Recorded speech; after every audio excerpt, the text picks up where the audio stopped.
여러분을 사랑하고 축복합니다. 우리 양옆에 있는 분들, 앞뒤에 있는 분들하고 인사 나누겠습니다. 당신은 하나님의 축복의 통로입니다. 인사 나눌게요. 축복의 통로입니다. 당신 하나님의 축복의 통로입니다. 네. 제가 여러 번 말씀드린 적이 있지만 제가 한국에서 장교로 군복무를 했습니다. 그래서 좀 길게 했어요. 다른 사람들보다 3년, 한 4개월 정도 했는데 제가 한국에서 장교로 복무를 하면서 참 배운 게 많습니다. 느낀 것도 많고 또 그 안에서 제가 이제 경험한 것도 굉장히 많은데 근데 제가 사실 군대에 오래 남을 수 있는 기회들이 있었어요. 그러니까 소위 장기라고 하죠. 완전 직업군인의 길로 갈 수 있는 그런 어떤 기회들이 있었어요. 그런데 제가 군대에 남지 않기로 결정하고 나온 이유 중 하나가요. 군대라는 조직이 제가 생각한 것보다는 너무 본질보다는 형식이 너무 중요한 조직이라는 것이 좀 저에게는 힘들었었어요. 그러니까 본질보다는 형식이 좀 더 앞서는 경우가 더 많았다라는 거예요. 제가 경험한 군대에서는. 예를 들어서 부대 병사들을 위한 편의시설을 지은 적이 있거든요. 공사를 한 적이 있는데 그런데 그 시설은 당연히 그 시설을 누려야 하는 병사들에게 가장 편안하고 안락하고 편의를 제공하는 게 맞겠죠. 그렇죠? 그들이 편의를 누려야 되잖아요. 그런데 그 본질은 사라지고 그 편의시설을 건설하고 관리하고 유지하는데 오히려 병사들의 희생이 너무 많은 거예요. 자, 그렇다면 어떻게 해야 됩니까? 이럴 때는 과감하게 본질에 맞지 않다면 포기할 수도 있어야 되고 중단할 수도 있어야 되고 안 할 수도 있어야 되는데 그게 너무 힘든 조직인 거예요. 이 관료주의 조직이라는 게 지극히 관료주의 조직이 그렇잖아요. 보여지는 것, 형식, 구색 그런 것들이 본질보다 더 중요할 때가 많다는 것을 제가 느끼면서 내가 평생 이러고 살긴 좀 힘들겠다라는 생각에 군대를 떠나게 됐습니다. 그런데 사실 이런 모습들이 군대에만 있는 게 아니더라고요. 군대 밖을 나오면 안 그럴 줄 알았는데 군대 밖도 그런 것들이 참 많더라라는 겁니다. 제가 이제 사역자가 되었어요. 그래서 교회나 선교단체에 소속되어서 선교사로 또 목사로 사역을 했습니다. 그런데 이런 유사한 일들을 경험하게 되는 거예요. 그러니까 예를 들어서 곧 크리스마스가 다가옵니다. 그렇죠? 여러분 크리스마스 기대됩니까? 네, 무엇을 기대하십니까? 여러분은? 선물을 기대하십니까? 네, 크리스마스가 되면 우리가 다 왠지 그냥 크리스마스가 되면 기대가 되고 마음이 참 좋습니다. 근데 예를 들어서 크리스마스가 다가오고 있는데 여러분 크리스마스 행사는 분명히 예수님으로 인해서 기뻐하고 감사하는 날이죠. 그렇죠? 예수님으로 인해서 그게 목적이고 그게 본질입니다. 크리스마스 행사에. 그래서 당연히 예수님이 중심이 되어야 하고 또 예수님이 본질이 되어야 합니다. 근데 때로는 예수님보다 그 행사 자체가 더 중요할 때가 있는 거예요. 행사 자체에 더 관심을 가지는 경우가 있는 거예요. 예를 들어서 몇 달 동안 이 행사 준비 때문에 주일학교 공과 공부 시간을 안 하고 이 행사 준비를 한다거나 여러분 아마 경험이 있을 겁니다. 크리스마스 행사 연습을 준비하느라고 다른 시간이 아니라 공과 공부 시간을 떼서 아니면 예배 시간을 축소해서 그렇게 연습을 하는 경우도 있고 또 심지어는 불필요하게 부서끼리 누가 더 잘했는가를 경쟁하는 그런 일들도 벌어진다는 거야. 야, 이번에 유치부 난리더라. 유치부 난리. 야, 형들 누나보다 헐났네. 청년부 어떻게 됩니까? 의기소침해지죠. 내가 나이를 이만큼 먹었는데 이렇게 쓸모없는 존재였는가. 크리스마스 행사가 서로 간의 경쟁이 벌어지는 거예요. 사역자들도 우리 청년부 목사님 요즘에 기도 안 하시나 보네요. 애들이 크리스마스 행사를 제대로 준비 안 했네요. 이런 얘기가 나오는 거예요. 너무 불필요하죠. 본질이 그게 아니잖아요. 심지어는 사역자들이 이 행사 준비 때문에 정작 중요한 말씀을 준비하고 양육하는 것으로부터 시간과 에너지를 빼앗기는 겁니다. 이런 일들은 비일비재합니다. 여러분 그러한 행사가 과연 본질을 충실하게 담는 행사인가 우리는 분명히 고민해 봐야 된다는 거예요. 아, 크리스마스가 다가와요. 이제 크리스마스 행사가 있습니다. 너무나 기대되고 너무나 좋습니다. 단순히 거기서 끝나면 안 된다라는 거예요. 우리가 왜 하는가, 크리스마스 행사를? 그리고 거기에 본질이 무엇인가? 정말 우리가 그 본질에 맞게끔 행사를 준비하고 그렇게 기다리고 있는가? 여러분, 분명 형식도 중요하고요, 본질도 중요합니다. 어느 것 하나 불필요하다고 말할 수 없습니다. 하지만 본질이 없는 형식 어때요? 어떻습니까? 율법주의가 됩니다. 형식주의가 됩니다. 반대로 형식이 없는 본질은 어떨까요? 본질은 있지만 그에 맞는 틀이 없으니까 무질서합니다. 뜬구름 잡는 추상적인 개념만 있어요. 본질은 있고 틀은 없으니까. 우리의 신앙생활도 마찬가지예요. 신앙생활을 하는데 내가 왜 그 신앙생활을 하는지 제대로 모르고 한다면, 또 그 본질을 잃어버렸다면 우리의 신앙생활은 율법주의나 형식주의로 전락될 가능성이 매우 높습니다. 반대로요, 또 왜 신앙생활을 하는지 그 이유나 목적은 알겠어요. 왜 해야 되는지 알겠어. 그런데 그에 따른 경건생활과 삶의 실천 형식이 없다면 어떨까요? 어떻게 되겠어요? 질서가 없는 방종에 빠집니다. 열매나 성장도 없는 말뿐인 게으른 신앙에 우리가 머물게 될 수 있다는 거예요. 그래서 우리가 하고 있는 신앙생활에 있어서 why라는 본질과 how라는 형식을 항상 묻고 같이 담을 수 있어야 된다는 겁니다. 우리 신앙생활에 있어서. 내가 본질을 잘 알고 신앙생활을 하고 있는가? 또 내가 본질을 잘 담아내는 건강한 신앙의 형식과 삶의 실천을 하고 있는가? 여러분, 우리 스스로에게 물어봐야 된다고 생각합니다. 그리고 그것을 계속 물어보면서 균형 있고 조화로운 경건 생활을 우리가 해 나가야 된다는 겁니다. 그래야 우리가 건강한 신앙인이 될 수 있어요. 건강한 신앙인.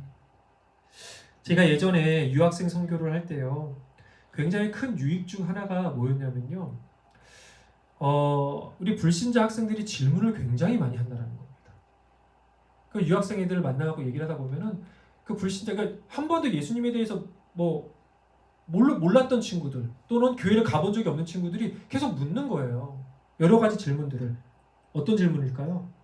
우리가 오랫동안 신앙생활을 하면서 한 번도 질문하지 않았던 것들을 그들이 질문해줘요. 그냥 의뢰하던 것들, 아무 생각 없이 왜라고 묻지 않고 그냥 해왔던 모든 것들이 그들에게는 왜라고 질문하는 거예요. 뭐가 있습니까? 왜 예배의 순서가, 왜 찬양하고 기도하고 왜 그렇게 해야 되는지, 왜 축도는 해야 하는지, 왜 예수님의 이름으로 우리가 기도를 해야 하는 건지, 왜 성찬식을 해야 하는지. 우리 토동이가 리듬을 맞춰주고 있네. 장단을 맞춰주고 있어서. 왜 주일에 교회를 가야 하는지, 왜 헌금을 해야 하는지, 그 본질을 모르고 해오던 모든 우리의 신앙생활을 다시금 돌아보게 하는 유익이 있었다는 거예요.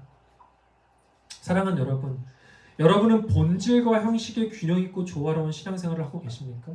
여러분이 하고 있는 신앙생활에 왜라고 물어봤어요? 그리고 여러분이 왜인지는 알겠는데 그에 맞는 형식, 그에 맞는 틀, 삶의 실천을 하고 있습니까? 경건의 습관을 가지고 계십니까?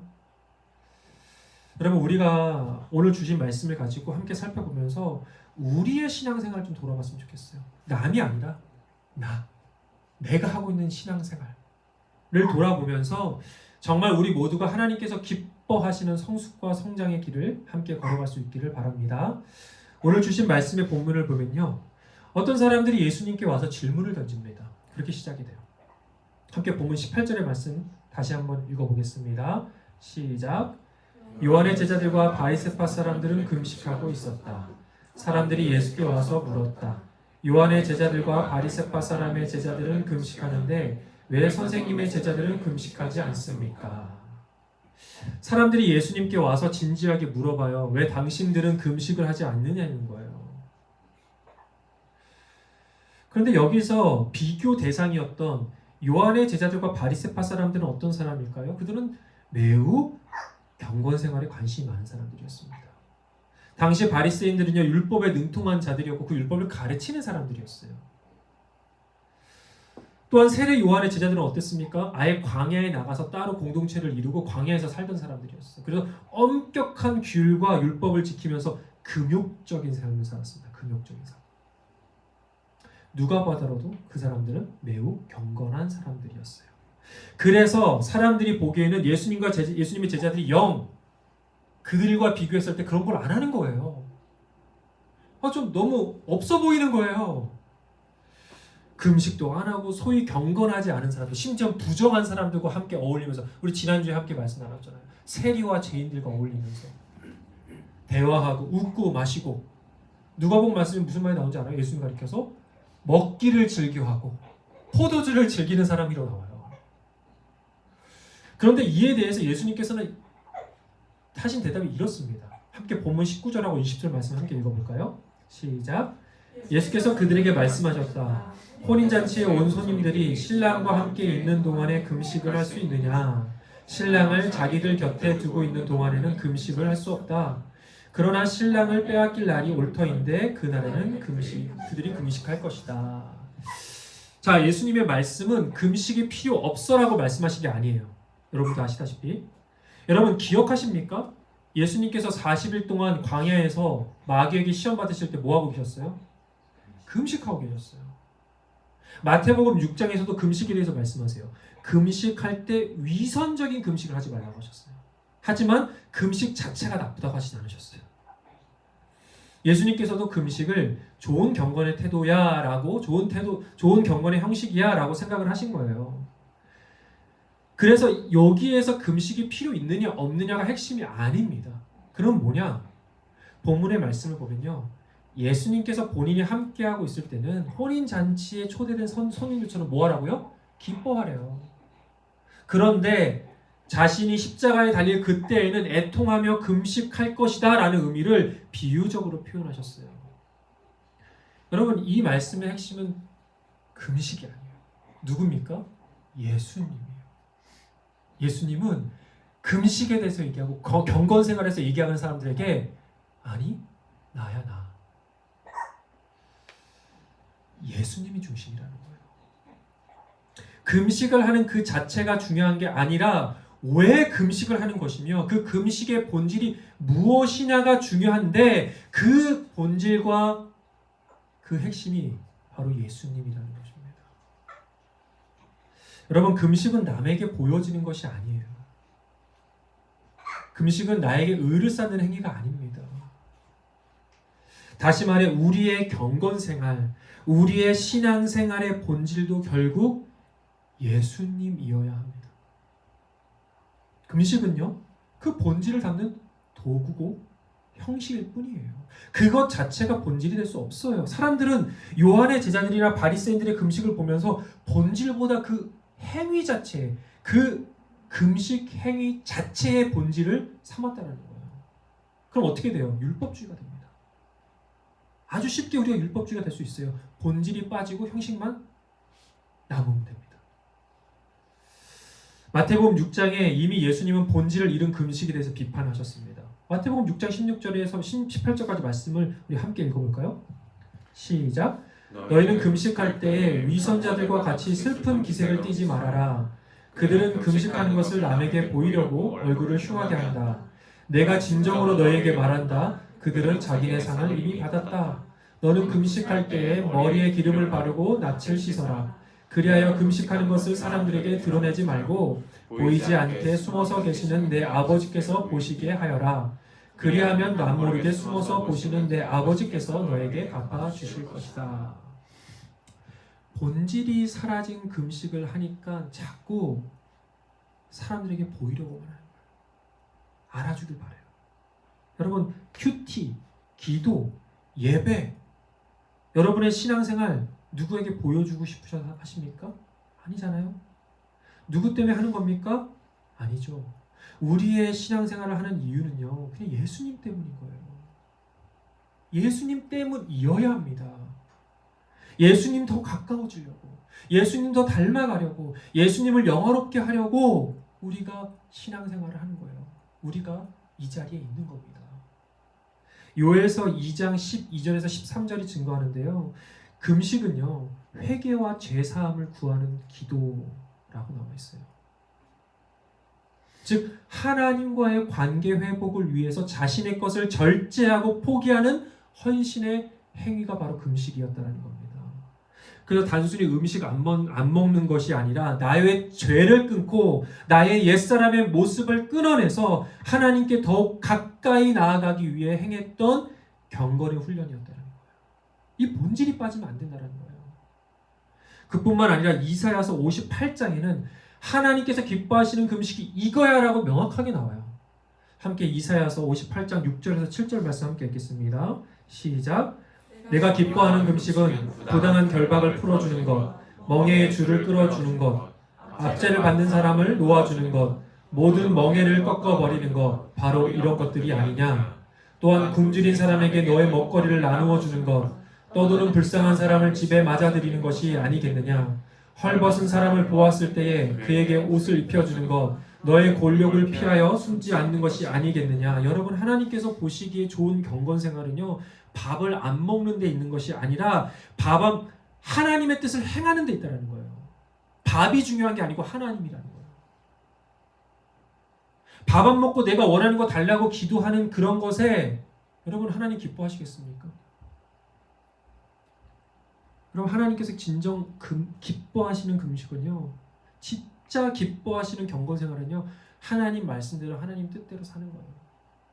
그렇게 신앙생활하는 겁니다. 하나님 사랑, 이웃 사랑 실천하며 사는 거예요. 그래서 그렇기 때문에 내가 원하는 것을 얻어내기 위한 수단으로 금식기도 사용하면 안 됩니다, 여러분. 제가 한국에서 어느 교회에 걸린 현수막을 보고 굉장히 놀랐습니다. 현수막에 지금 이런 시즌이죠. 조금 지나긴 했지만 이런 시즌이죠. 수능을 준비하는 학부모들을 위한 40일간의 금식기도. 근데 여러분 되게 흔하게 볼 거예요. 교회 앞에 항상 현수막이 걸립니다. 이때 되면 수능을 위한 무슨 기도, 뭐 금식기도, 무슨 회, 새벽기도회, 특별 새벽기도 이런 거 열립니다. 여러분, 이것이 무엇을 위한 기도고 무엇을 위한 금식입니까? 내 자녀가 원하는 학교에 가게 해달라고요? 물론 내 자녀를 위해서 기도할 수 있어요. 그런데 왜 특별해야 됩니까? 그때만이?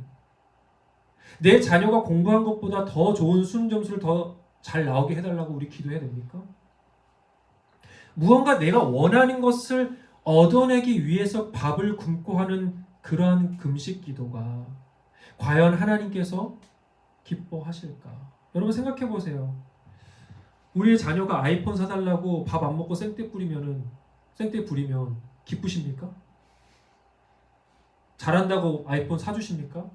아니죠. 그런 행동은 성숙하지 못한 행동이야 라고 얘기해줘야 되는 겁니다. 여러분, 사랑과 은혜가 풍성하신 하나님이 정말 우리가 불쌍하고 안쓰러워서 들어주실 수도 있어요. 들어주실 수 있습니다. 그런데 그게 정말 올바르고 성숙하고 건강한 신앙이냐는 겁니다. 여러분, 우리가 내가 정말 중요한 일, 꼭 내가 얻어내야 될 것들이 있어. 그래서 나 이제부터 금식기도 해야겠어 라고 할 때 금식기도 좋은 거야. 그런데 그 본질이 맞냐라는 겁니다. 그걸 한 번쯤 우리가 생각해 봐야 된다는 거예요. 그렇게 신앙생활을 하면요, 하나님이라는 본질은 없고 예수님이라는 본질은 없고 형식만 있는 잘못된 신앙생활을 할 수 있다는 겁니다. 여러분, 사도행전 13장을 보면요, 안디옥 교회 리더들이 나와요. 그들이 금식을 하고 있거든요. 금식을 하면서 뭐를 하냐면요, 하나님의 뜻을 듣고 그 뜻에 순종하는 모습을 보여줍니다. 그러니까 본인들이 원하는 것을 얻어내기 위해서 금식한 게 아니라 하나님의 뜻을 듣고 그 뜻에 순종하기 위해서 금식을 하고 있었다라는 거예요. 그리고 그렇게 순종해서 뭘 합니까? 바나바와 바울을 선교사로 파송해요. 주님의 나라와 그분의 의를 구하기 위해서. 그렇게 초대교회의 공식적인 선교가 시작됩니다. 그렇게 교회들이 세워지기 시작해요. 여러분, 금식은요, 내가 원하는 것을 얻어내는 수단이 아닙니다. 반대로 하나님의 완전하시고 선하신 그 뜻을 듣고 우리가 순종하기 위해서 금식하는 겁니다. 하나님과 더욱 가까워지기 위해서 금식하는 것이고, 나의 이웃의 구원을 위해서, 그들의 회복과 치유를 위해서, 나라와 민족과 온 열방을 위해서 우리는 금식을 하는 것입니다. 하나님의 뜻을 이루기 위해서 우리는 금식을 하는 것입니다. 그 본질에 충실할 때 금식에 능력이 있는 거예요. 능력이 있습니다. 기쁨이 있습니다. 감사가 있습니다. 그런데 이러한 본질 없이 형식만 남는 금식은 어떻습니까? 괴롭습니다. 배가 고픕니다. 밥 먹고 힘내서 기도하기도 힘든데 밥 굶고 기도하래요. 어떻습니까, 여러분? 짜증이 나고 시험에 듭니다. 게다가 금식까지 했는데 안 이루어져. 그 금식 밥까지 안 먹고 내가 기도를 했는데 하나님 들어주시지 않네? 그럼 어떻게 됩니까? 삐지죠. 원망하게 되는 겁니다. 내가 이렇게까지 했는데 하나님 안 들어주세요? 그럼 어떻게 됩니까? 금식이라는 좋은 경건 생활이 한순간에 나의 시험의 통로가 되는 거예요. 여러분, 본질을 잃으면 기쁨과 유익이 사라집니다. 그래서 저는요, 이 강제적으로 하는 릴레이 금식 기도 같은 걸 별로 좋아하지 않습니다. 제가 예전에 섬기는 교회에서 우리 수련회를 앞두고 있으니까 그 금식 기도를 돌아가면서 하자, 릴레이 금식 기도를 하자라고 했는데 제가 반대를 했어요. 목사님이 금식 기도를 반대한단 말이야? 되게 나쁜 목사님 같네 라고 생각하실지 모르겠지만 취지는 좋다 이거예요. 취지는 좋아요. 그런데 스스로 자신이 하나님 앞에서 금식하며 기도하고 싶다 해야겠다라는 그런 자원하고 기뻐하는 마음이 없는데 억지로 하는 것 하겠습니까? 안 해요. 잘 안 합니다. 그리고 그것을 하나님 기뻐하실까요? 자신도 기쁘겠습니까? 그러니까 그렇게 신앙생활을 하게 되면 자꾸 형식을 강조하게 되는 거예요. 형식 물론 중요하죠. 하지만 본질과 형식을 잘 담을 수 있도록 도와주는 게 더 중요하다라는 것입니다. 여러분, 신앙생활, 경건생활의 본질은 예수님이어야 합니다. 하나님이 되어야 하고 또 스스로 기쁘게 해야 합니다. 저는 여러분이 그 본질에 부합한 금식을 통해서 성숙한 신앙인들이 되시기를 축복합니다. 여러분, 금식 유익합니다. 정말 좋은 경건의 훈련입니다. 여러분, 금식하십시오. 하지만 본질에 맞는 금식을 하시기를 축복합니다. 그 다음에 이어진 본문은요, 안식일에 관한 이야기를 합니다. 안식일에 예수님과 제자들이 밀 이삭을 자른 거예요. 그것 때문에 비난을 받습니다. 왜 그랬을까요? 밀 이삭을 잘랐습니다. 뭘 한 거예요? 일을 한 거예요. 왜 잘랐냐면 배고파서. 되게 단순하죠? 마태복음을 보면요, 같은 본문을 다루고 있는 마태복음을 보면 배가 고파서 밀 이삭을 잘라 먹었다고 나옵니다. 그리고 이를 본 바리새인들이 예수님께 비난을 한 거죠. 아니, 어떻게 안식일에 지금 밭에서 이삭을 자를 수 있냐는 거예요. 안식일에는 뭐 하는 건지 아시죠? 뭐 하셔야 돼요, 여러분? 안식일에? 쉬어야 되죠. 근데 뭐 하는 거야? 왜 일을 하는 거야? 라고 하면 제정신이야? 라고 소리친 겁니다. 사실 유대인들에게 안식일 준수는 진짜 매우 엄격하게 지켜지는 거예요. 매우 엄격하게. 지금까지도 유대인들에게 아주 엄격하게 지켜지는, 가장 중요하게 지켜야 될 율법 중 하나가 바로 안식일입니다. 10계명의 몇 번째 계명? 네, 고요가 흐르고 있습니다. 10계명 네 번째 계명이 있습니다. 안식일을 거룩하게 뭐 하라고요? 지키라 라고 나와 있죠. 근데 안식일을 엄격하게 지키는 날로 유명한데 유대인들은 안식일에 뭐까지 안 하냐면요, 엘리베이터 버튼도 안 눌러요. 엘리베이터 버튼도 안 누릅니다. 그래서 어떻게 됐냐면요, 매 층마다 서요. 자동으로 씁니다. 매 층마다. 게다가 그뿐이 아니에요. 안식일에는 음식을 하기 위한 가스불도 켜지 않아요. 가스불도 켜지 않습니다. 심지어는 전기, 전등 스위치도 끄지 않아요. 그래서 미리 전날에 켜두거나 타이머를 설정해서 자동으로 작동하게 한다고 합니다. 그뿐만이 아니에요. 안식일에는 글을 쓰거나 지우지도 않습니다. 그뿐만 아니라 운전도 안 됩니다. 정말 엄격하게 지킵니다. 그런데 돌아와서 유대인들에게 너무나도 중요한 안식일 준수를 지금 예수님과 예수님의 제자들이 지키지 않은 거예요. 그런데 이에 대해서 예수님은 다윗의 이야기를 들면서 반박을 합니다. 사람이 중요하냐? 안식일이 중요하냐? 라고 말씀하셨어요. 그러면서 뭐라고 하셨죠? 안식일의 주인은 누구다? 나다. 안식일의 중심은 누구라고요? 예수님이시라고요. 앞에 본문과 동일하게 똑같은 말씀을 하신 거예요. 금식의 본질은 누구라고요? 예수님. 안식일의 주인도 예수님. 모든 경건 생활의 중심도 예수님이라는 겁니다. 본질을 생각해야 된다는 거예요. 본질을. 여러분 그렇지 않습니까? 결국 우리가 신앙생활을 하고 경건생활을 하는 그 본질은 항상 예수님이어야 합니다. 또 하나님이어야 합니다. 여러분 왜 예배를 드리십니까? 왜 주일에 나와 이렇게 말씀을 듣습니까? 여러분은 왜 기도를 하고 왜 성경을 봅니까? 왜 헌금을 하고 왜 교회 지체들과 함께 신앙의 교제를 합니까? 왜요? 우리가 만약 그것이 의뢰하던 거니까, 해야만 하는 거니까, 안 하면 찝찝하고 해야 마음이 편하니까 만약 단지 그러한 이유라면 그것은 본질은 없고 형식만 남은 율법주의가 됩니다. 여러분 우리가 예배를 드리는 이유는요, 예배 가운데 부어주시는 하나님의 은혜와 감동, 말씀과 기도를 통해 하나님과의 깊은 친밀감, 그로부터 오는 기쁨과 평안을 충만하게 누리기 위해서 사모하면서 드리는 거죠. 그 사모함이 없이, 그 본질이 없이 드리는 예배, 생각만 해도 너무나 답답하고 너무나 안타깝습니다. 헌금도 마찬가지입니다. 어쩔 수 없이 하는 거고 아깝고 내 돈 빼앗아 간다고 생각하는 그런 마음으로 드려지는 헌금, 하나님께서 기쁘시게 받으시겠습니까? 여러분 우리는 헌금을 통해서 하나님께서 내게 주신 모든 것이 다 하나님의 것임을 믿음으로 선포하는 겁니다. 또 만물의 공급자 하나님께 감사하고 또 하나님의 뜻을 이루는 사역에 내가 동참할 수 있다라는 특권과 기쁨을 경험하는 시간이에요. 여러분 본질은 없고 형식만 있으면요, 우리의 신앙생활에 어떤 일이 벌어질까요?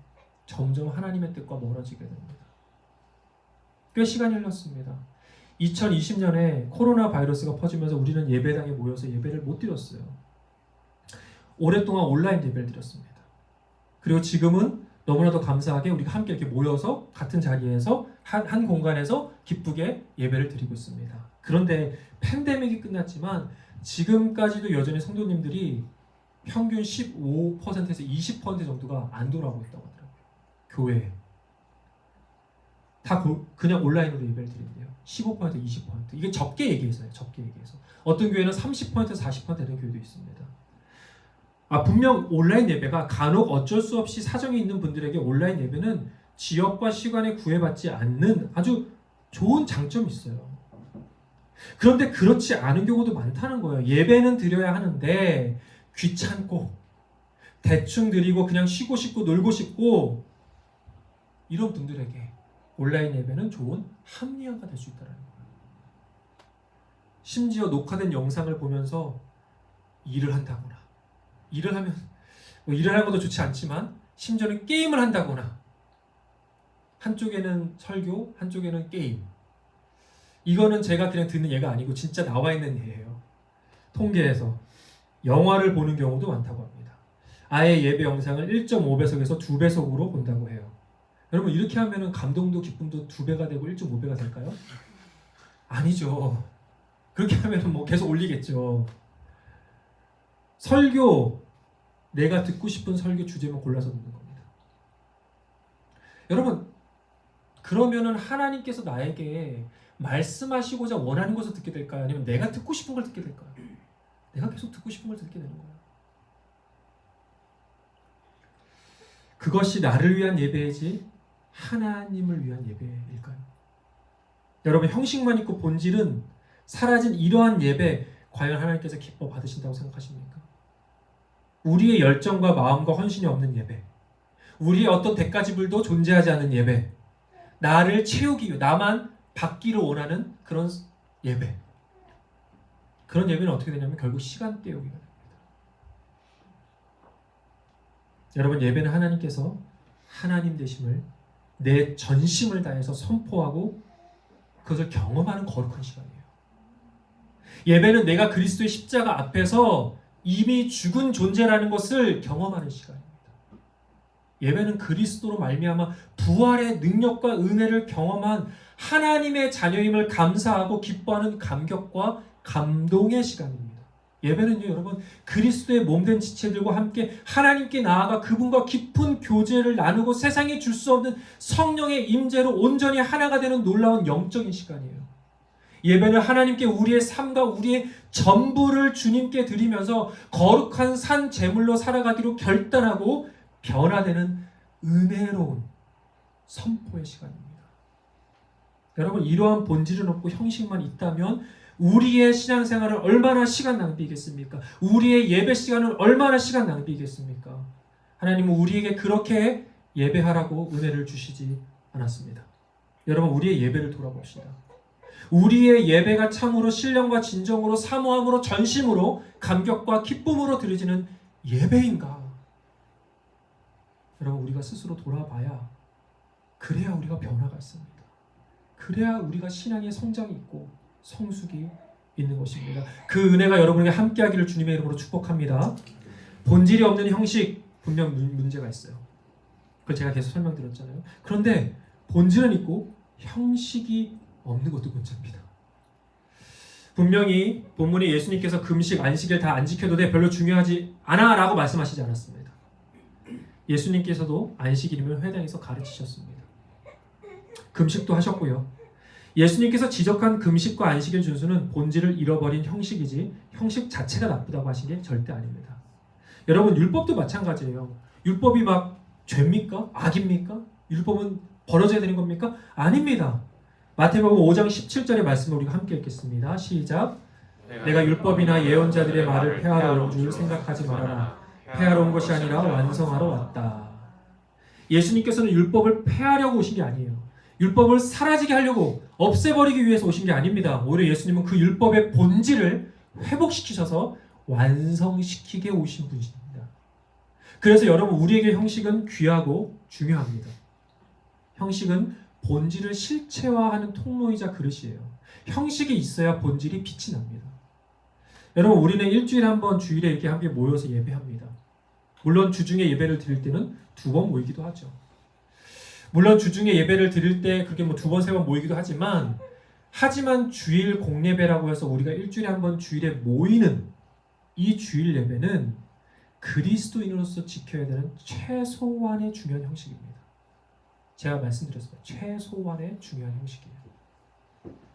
여러분, 사실 예배의 본질은 로마서 12장 말씀처럼 우리가 예전에 한번 그 말씀으로 설교를 나눴죠. 우리의 삶과 몸이 하나님께 드려지는 거룩한 산 제물이 되는 거예요. 그렇죠? 그런데 그렇게 따지면 우리의 삶 자체가 예배 시간이잖아요. 그렇죠? 그거 맞는 거잖아요. 그러면 이런 본질만을 생각하면 구태여 일주일에 한 번씩 모여서 예배 드릴 필요 있는가? 그렇잖아요. 차 기름값도 들고 귀찮기도 하고 일도 해야 되고 놀러도 가고 싶은데 구태여 주일에 예배에 모여서 드릴 필요 있어? 그냥 내가 집에서 드리거나 저기 산 올라가고 하이킹함으로 하면서 뭐 저 화이트 마운틴 위에서 해도 되는 거고 꼭 우리가 모여서 해야 되느냐 이런 생각을 가지신 분들이 점점 많아지면서 요즘 가난한 성도들이 너무나도 많아졌습니다. 그분들의 말에 틀린 게 없을 수 있어요. 뭐 그렇잖아. 우리가 삶이 예배지 뭐 구태여 꼭 모여서 예배해야 돼? 라고 말한다 말입니다. 그런데 이것은 예배의 본질을 아주 좁고 아주 단편적으로만 생각해서 형식이 필요 없다라고 하시는 거예요. 여러분, 우리는 주일 공예배를 통해서 함께 믿음의 길을 걷는 동역자들과 모여서 하나님을 마음 다해 찬양하고 하나님께서 주시는 말씀의 은혜를 나누면서 영적인 무장을 하고 충전을 하는 거예요. 하나님께서 우리 인간을요 결코 혼자 신앙생활 잘할 수 있는 존재로 디자인하시지 않았습니다. 그리고 뿐만 아니라 우리가 살아가는 세상도 그렇게 호락호락하지가 않습니다. 혼자서 충분히 세상의 모든 유혹과 시험을 이길 수 있습니다 라고 말하는 사람은 정말 큰 오산을 하고 있습니다. 그래서 우리는 최소 일주일에 한 번은 모여서 공동체 예배 가운데 부어주시는 하나님의 은혜와 축복을 충만하게 누리고 경험하는 겁니다. 그렇게 우리는 지체들과 함께 한 주간 진리의 빛으로 살아가기 위한 만반의 준비를 하는 거예요. 뿐만 아니라 여러분, 공동체가 함께 공예배를 드리는 이 경건의 형식은요, 2000년이 넘도록 초대교부터 지금까지 이어져 내려오는 영적 성장의 가장 위대한 유산이자 선물입니다. 교회가 그렇게 탄생했고 또 복음이 그렇게 세상에 퍼져간 겁니다. 히브리서 10장 25절은 모이기를 패하는 사람들의 습관처럼 따르지 말고 그날이 가까워오고 있으니까 더욱 힘써 모이자라고 권면합니다. 그날이 가까워지고 있으니까 힘써 모이자라고 권면하고 있습니다. 사랑하는 여러분, 저는 여러분이 일주일에 한 번 드리는 이 공예배를 정말 귀하고 소중하게 여기시기를 축복합니다. 공예배를 통해서 정말 하나님의 축복과 은혜가 여러분에게 차고 넘치기를 주님의 이름으로 축복합니다.